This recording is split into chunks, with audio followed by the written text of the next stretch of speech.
नमस्कार दोस्तों। देखिए साइंस के प्रश्नों की बातचीत चल रही थी। देखिए आज का पहला प्रश्न, परमाणु के नाभिक में होते हैं।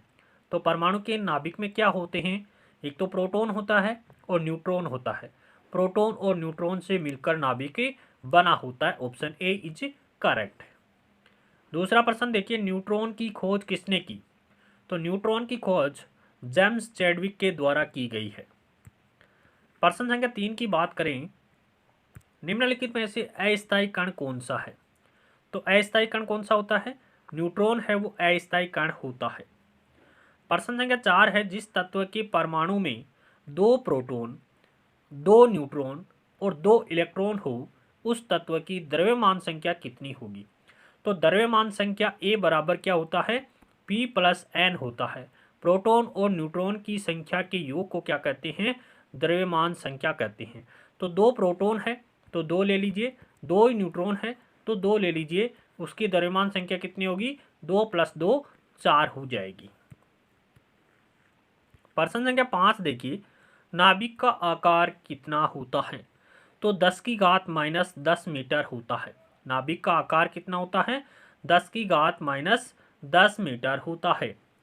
प्रश्न संख्या 6 है, पॉजिट्रॉन की खोज किसके द्वारा की गई? तो एंडरसन के द्वारा पॉजिट्रॉन की खोज की गई थी। प्रश्न संख्या 7 देखिए, हाइड्रोजन परमाणु के न्यूक्लियस में यानी नाभिक में प्रोटॉन की संख्या ज्ञात करें। तो हाइड्रोजन के नाभिक में प्रोटॉन की संख्या कितनी होती है? 1 होती है। और न्यूट्रॉन की संख्या कितनी होती है? 0 होती है। न्यूट्रॉन का अभाव पाया जाता है। प्रश्न संख्या 8 देखिए, इलेक्ट्रॉन की खोज किसके द्वारा की गई?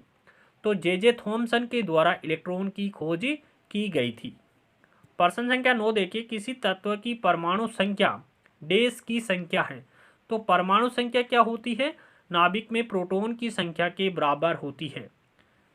न्यूट्रॉन अलग हो सकते हैं, इलेक्ट्रॉन की संख्या अलग हो सकती है, लेकिन परमाणु संख्या है वो किसके बराबर होती है? नाभिक में प्रोटॉन की संख्या के बराबर होती है। प्रश्न संख्या 10 की बात करें, परमाणु में प्रोटॉन रहते हैं। तो प्रोटॉन कहाँ रहेंगे? नाभिक के अंदर रहेंगे। तो नाभिक के भीतर क्या पाए जाते हैं?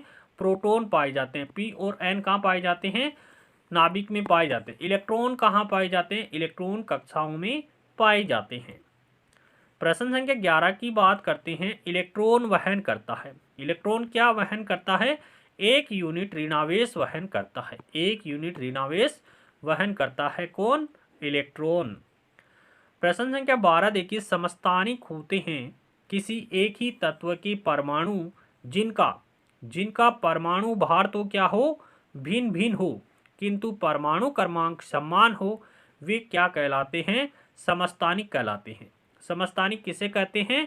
एक ही तत्व के परमाणु जिनका परमाणु क्रमांक तो क्या हो? समान हो और परमाणु भार क्या हो? भिन्न भिन्न हो, समस्थानिक कहते हैं।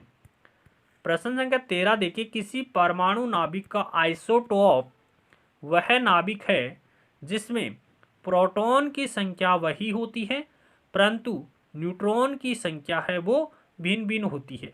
किसी परमाणु का आइसोटोप वह नाभिक है जिसमें प्रोटॉन की संख्या तो वही होती है परंतु न्यूट्रॉन की संख्या है वो अलग अलग होती है, और अलग अलग होने के कारण इसकी द्रव्यमान संख्या अलग अलग हो जाती है, जिसके कारण ये समस्थानिक कहलाता है। प्रश्न संख्या 14 देखिए, एक भारी नाभिक के 2 हल्के नाभिक में टूटने की प्रक्रिया को क्या कहते हैं? सीधी सी बात है, नाभिकीय विखंडन कहा जाता है। प्रश्न संख्या 15 देखिए, परमाणु बम का सिद्धांत आधारित है। तो परमाणु बम किसके आधार सिद्धांत पर आधारित है? नाभिकीय विखंडन पर आधारित होता है। प्रश्न संख्या 16 देखिए, सर्वप्राचीन सेल समूह की आयु आंकी जाती है। तो सर्वप्राचीन सेल समूह या जीवाश्म की आयु किसके द्वारा आंकी जाती है? कार्बन 14 विधि के द्वारा आंकी जाती है। अगला प्रश्न है, रेडियो सक्रिय पदार्थ उत्सर्जित करता है। तो रेडियो सक्रिय पदार्थ एल्फा किरणें भी उत्सर्जित करता है, बीटा किरणें भी उत्सर्जित करता है और गामा किरणें भी उत्सर्जित करता है। उपयुक्त सभी किरणें हैं वो रेडियो सक्रिय पदार्थ के द्वारा उत्सर्जित की जाती है। प्रश्न संख्या 18 है, निम्नलिखित में से किसमें ऋणात्मक आवेश होता है? ऋणात्मक आवेश किसमें होता है?